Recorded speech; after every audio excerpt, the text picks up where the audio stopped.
자, 여러 가지 이제 성과들이 뭐 이제 있다라는 해석이 나오고 있는 가운데 안보, 경제, 정상 교류 분야에 대한 성과가 그래픽에 나열이 되어 있습니다. 조 교수님께 질문을 안 드릴 수가 없어요. 국립외교원 일본연구센터 교수님이시니까요. 자, 이 여러 가지 성과들 중에 우리 조 교수님은 어느 부분에 가장 좀 방점을 찍고 싶으신지요? 이번 회의의 목적을 어디에 두냐의 문제라고 봅니다. 만약에 과거사 사죄를 최우선 목표로 했었다면 예. 국민들 눈높이에서 봤을 때는 과거사 직접적인 사죄가 부족하다고 해서 조금 아쉬웠다고 평가를 받을 수 있을 것 같아요. 아하. 그렇지만 제가 처음에 말씀드렸고 태영호 의원님께서 짚어주셨는데 이건 그동안의 비정상적인 관계를 정상화하기 위한 첫 걸음이었거든요. 예. 그래서 했을 때는 역시 앞으로 셔틀 얘기를 통해서 필요할 때 언제든 만날 수 있다라고 하는 소통 채널을 만들었다고 하는 부분이 예. 가장 큰 성과가 아닌가라고 평가할 수 있을 것 같아요. 예.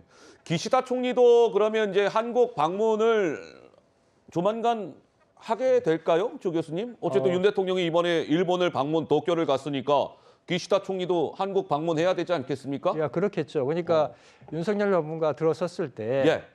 지금 한일 관계가 과거사는 물론이고 경제, 안보면에서 꽉 막혀 있기 때문에 이걸 풀기 위해서는 포괄적으로 해결해야 된다는 포괄적 접근 이야기를 했었거든요. 그런데 이번에 보면 피하지 않고 정면 돌파를 했어요. 예. 그리고 이번에는 GSOMIA라든가 수출 규제라든가 하는 최소한의 그동안의 분쟁거리는 일단 해결을 한 거니까 앞으로 그렇다면 본격적인 관계 정상화를 위한 그러한 구체적인 이야기들이 많이 남아있는 거 아니겠습니까? 예. 그건 이후 단계에서 만약에 키시다 총리께서 한국을 방문해 주신다면 예.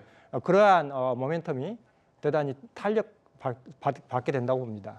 일본 총리가 한국 방문한 마지막이 언제였습니까? 제가 알기로는 네. 2011년 이전이었어요. 자, 잠깐만요. 물론 이제 2011년 이전. 국제회의 참석하기 위한 그러한 방문을 제외한다면, 그러니까 양국의 단독 상호 방문이라는 기준을 가지고 본다면. 그렇게 오래됐군요. 예. 2011년 이전. 어허. 그러게요. 자, 이번 이 윤석열 대통령의 방위를 놓고 정치권은요, 여야 간에 글쎄요, 한 목소리가 나오면 좋으련만 여야는 상반된 평가를 내놓았습니다. 한번 들어보시죠.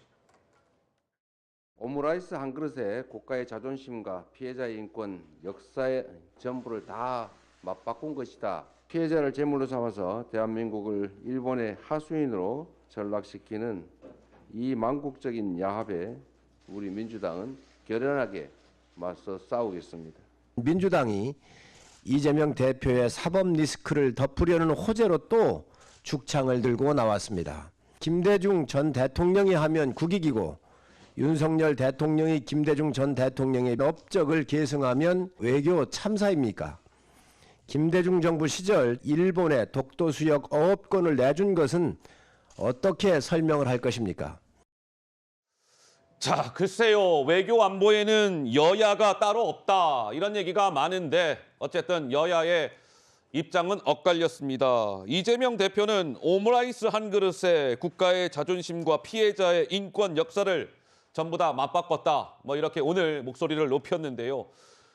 또 오늘 김수경 교수께서도 또 외교안보 또 전문가시니까요. 어떻습니까? 이 정치권의 평가는 좀 어떻게 보세요? 그러니까 양극단의 중간 어디쯤이 맞는 거겠죠. 아무튼 저는 이번 회담의 이제 가치는 신뢰를 회복했다라는 데 좀 두고 있고요. 물론 그 과정에서 그 강제징용 배상 협의의 방식에 다소간의 잡음이 있었던 건 사실입니다. 여전히 피해자분들이 이런 식의 해법을 원치 않는다고 하고 있기 때문에 그 네. 부분에 대해서는 우리 사회가 계속해서 경청해야 된다고 보는데요. 저는 그렇지만 이게 오므라이스 한 그릇에 자존심을 팔았다는 식의 굉장히 도식적인 해석은 예. 너무 손쉽고 간단한 해석이라는 생각이 듭니다. 이 대표 좀 전 얘기한 거요? 네, 오. 지금 우리가 늘 나오는 단어들이 뭐가 있냐면 이제 자존심, 굴종, 굴욕 이제 이런 단어들을 쓰고 있는데요. 물론 이제 시민들의 입장에서 어떤 부분들은 좀 굴욕적으로 느껴질 수도 있겠죠. 하지만 우리가 자존심보다도 이제 자존감을 좀 확보했다. 우리가 그만큼 굉장히 잘 살게 됐고 자존심이라는 건 굉장히 쉽게 상처를 받지만 자존감이라는 건 우리가 그만큼 강해졌을 때 아무리 옆에서 흔들어도 이제 흔들리지 않는 자신감을 갖게 된다라는 거거든요. 예. 이번에 윤 대통령의 결단이 여러 가지 논란은 있습니다만 그런 자존감을 드러내고 아까 태영호 의원님 말씀하셨던 것처럼 우리가 그렇게 일본을 쫓아다니면서 네. 사과 안 하겠다는 걸 막 사과해 이러기보다는 네네. 우리가 주도적으로 그래 니들 사과 안 해? 오케이. 그렇지만 우리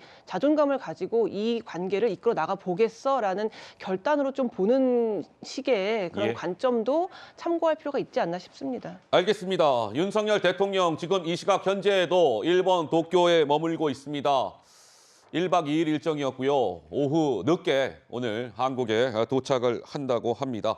자, 윤 대통령의 방일 소식을 저희가 첫 번째 주제로 좀 말씀을 드렸고요.